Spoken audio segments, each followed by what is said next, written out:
to shift gears to the Brandon Aiyuk situation. And basically, we're at a point now, Jay and listeners, where there's no news.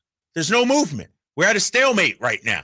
We're at a point right now where the ball is in Brandon Aiyuk's court, but he don't want to go play.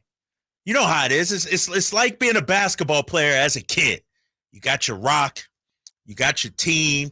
You roll up to the playground, and you see who's playing, and you see a bunch of lame ball players. You're like, I don't even know if I want to play anymore. I don't even want to go out on their court. That's what Brandon Aiyuk is facing now with the teams that are interested in him and that he could actually go to. He doesn't really want to go to Cleveland. If he wanted to go to Cleveland, he could go right now. The offer's on the table. How come you're not taking that offer, Brandon Aiyuk? We already know he doesn't want to go to New England. He's hoping to steer his way to Pittsburgh and play for the Steelers, but the problem is the Niners aren't enamored with the package the Steelers are offering. For more on this, we got Gerry. He is ready. Gerry Dulac of the Pittsburgh Post-Gazette. He's the beat writer about the Pittsburgh Steelers. You can also hear him on the Steelers Radio Network. Gerry, appreciate you jumping on, man. How you doing today? Well, fellas, I am fine. And to your point, I would say that the ball was not in Brandon Aiyuk's court. It's in the 49ers' court. It's just a question. They appear to be holding up whatever deal opportunities are out there, and in terms of what they might want in return. I will tell you, and I said this yesterday, that the Steelers are not going to give them a player. I believe that from the things I have read from the other side, that the 49ers would prefer a player and want a player and preferably a receiver. Now, perhaps, and I've heard this or has been indicated to me, what might be holding it up is they are seeing if they can find a receiver somewhere else, and then maybe then they pull the trigger. Maybe that's what's holding it up. But it appears it's up to them what they want to do and what they're willing to accept. Hey, Gerry, there were reports that the two sides had some talks before the draft. Were the Steelers, in your opinion, willing to offer more back then? And now are they saying, no, we're not giving you if you want 2 first-round picks, or we're not giving you the player now? Like, do the Steelers feel like they sort of have leverage over the Niners right now? Probably to a degree. Where the 49ers feel they have leverage is the Steelers would like Brandon Aiyuk. They don't need Brandon Aiyuk. They have George Pickens, and they have, some other capable receivers, but they would like Brandon Aiyuk. And I learned a long time ago there's a difference between what you like and what you need. But I think because, the Steelers aren't going to budge and all of a sudden give them a players. They just, I've been told they're just not going to do that. And I don't think number 1 picks are involved in this at all. I think at best you're looking at a number 2 pick and probably multiple picks. But I don't think the Steelers aren't going to give the 49ers. I could just tell you they're not going to give them a number 1 pick. So if they're holding out for a number 1 pick, well, they're not going to get it from the Steelers. But I don't believe that's part of the equation from what I've been told. So, I can't speak for what's going on the other side, and I don't know entirely what's going on here with the Steelers. But I have a good indication, and so. Is this going to drag into next week? I don't know. Is it going to drag through the weekend? Is it going to end tonight? I don't think that's the case either. But I think it's just kind of where the 49ers are waiting to see what's either acceptable or what else they can get if they decide to trade Brandon Aiyuk. Joined by Gerry Dulac of the Pittsburgh Post-Gazette and, of course, Steelers Radio Network. Gerry, in your best guess, and I think you kind of touched it a little bit, with the timing of the whole situation, do you think there is a deadline for the Steelers to say, you know what, this isn't it, and we're going to move on? No, I don't think so, because if they are looking for somebody else to pair with George Pickens, there's really not anybody else out there, at least right now, that attracts them. And I think, let's go back a couple months. They were going to bring in, sure, they go back to your earlier point. They go back a couple months where they've talked to the 49ers about Aiyuk. Now, I can't tell you what the offers were back then, but, they entertained bringing in Michael Thomas. Well, the Jets signed him before he can ever get a chance to visit Pittsburgh. And so my point is they were looking for, a proven receiver who can be a number 2 guy. They brought in Van Jefferson, they brought in Kez Watkins, and while Van Jefferson has looked very good at training camp, I think they were looking for somebody, who has a more productive resume in the National Football League. They would like another guy, but I don't know at this point that there's another guy that appeals to them that they would be worth pursuing, really, that right now is maybe any better than what they have with Van Jefferson. Gerry, do you think the Niners have sort of overplayed their hand a little bit throughout all this? Because listening to you and now, reading some of the reports, as a matter of fact, Diana Rossini just came out and echoed what you had said earlier, that the Niners would like a receiver in return. They're open to other players at other positions as well, but they're looking to complete maybe a 3-team trade where they can get a wide receiver. Do you think that the Niners have sort of overplayed their hand a little bit? Because it seems like the Steelers, this is one of those deals where, hey, we don't have to do this move. You know what I mean? Our offer is what it is. We're not going to be pressured into giving you more than we're willing to give up. I don't think there's any question they've overplayed their hand. It's because if they eventually part with Brandon Aiyuk, which, they're probably going to, but if they do, I'm sure what they're going to get now is going to be less than what they would have gotten 2 months ago. And I think, well, there's no question why the move was never made is, and I've been told this all along, what the 49ers wanted, there's no way the Steelers were ever going to give that to them.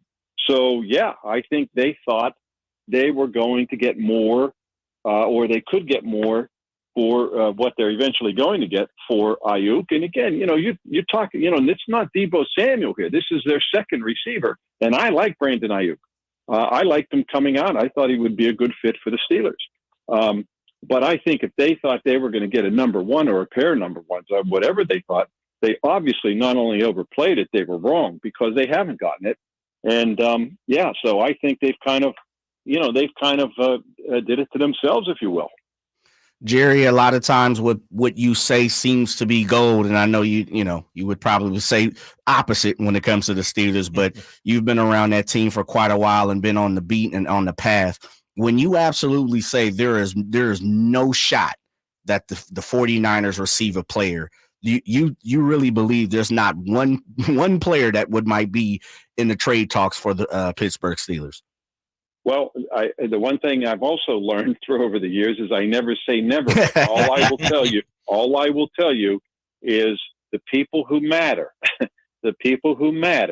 in that franchise told me they are not trading a player. Wow. I can't tell you why they have that stance, but all I can tell you is as of yesterday and as of 7 minutes ago, that's still, how long I've been on the show? 7 minutes before we went on. Right. That's still the stance. So that's all I can tell you.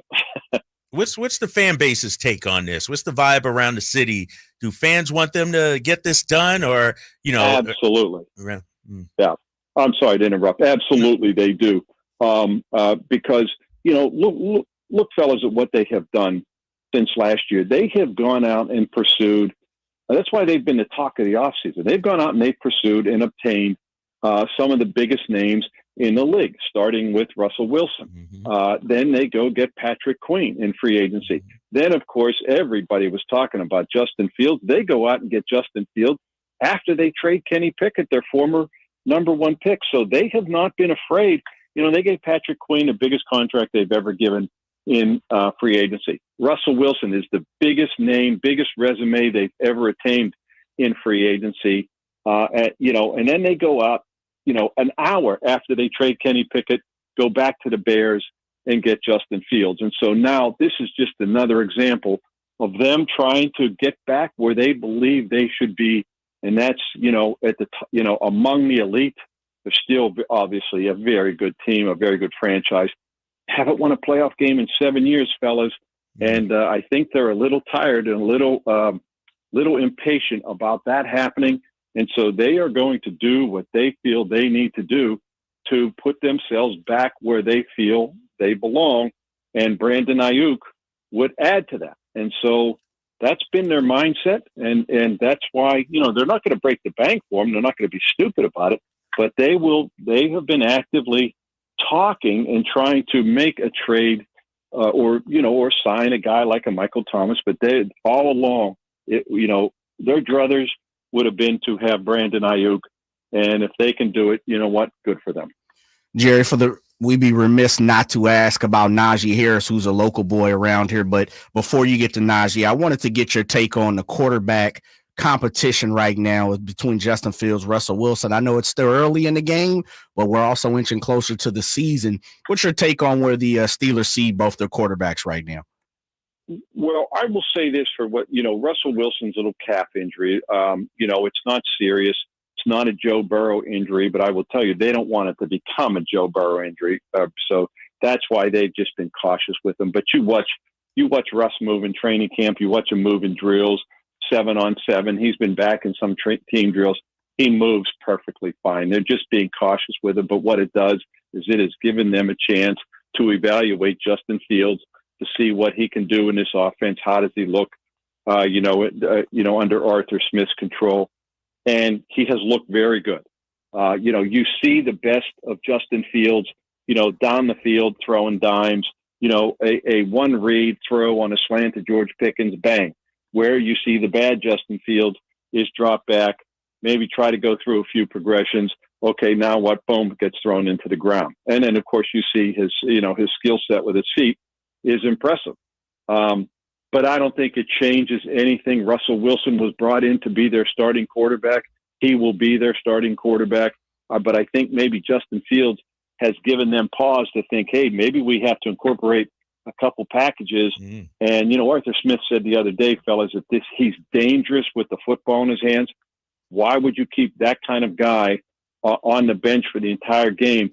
If, one thing you want to do this year is score points after having one of the worst offenses in the league last year, why would you not use that guy in some form? But as of right now, there's really no competition. Russell Wilson will be the starter in week 1, barring something unforeseen, an injury or that. But, there's really no open competition, but they're getting a good look at Justin Fields. And so far, they like what they see. Gerry Dulac, Pittsburgh Post-Gazette, joining us. Gerry, when you talk to people, around the league, they view Pittsburgh as sort of a dark horse team. What are some of the expectations of that franchise? And do they go as far as the quarterback position takes them this year? Yeah, fellas, you look at last year, they were 10-7.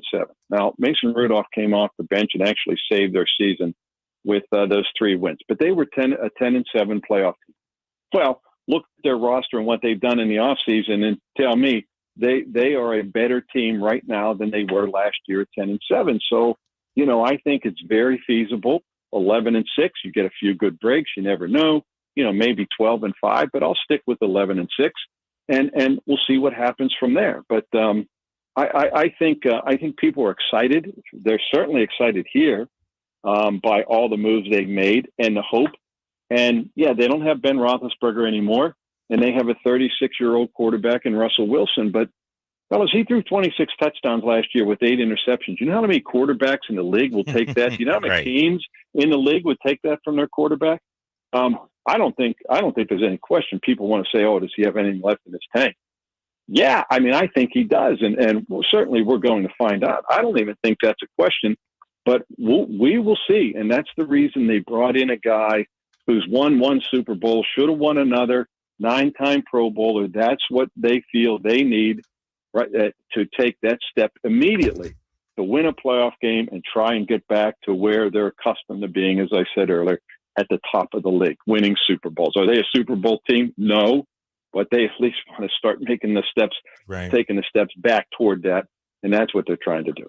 Gerry Dulac, Pittsburgh Post-Gazette, Steelers Radio Network host. Gerry, we appreciate you, man. Thanks for coming on The Drive, guys. Hey, fellas, it's nice chatting with you. All right, Gerry Dulac of the Pittsburgh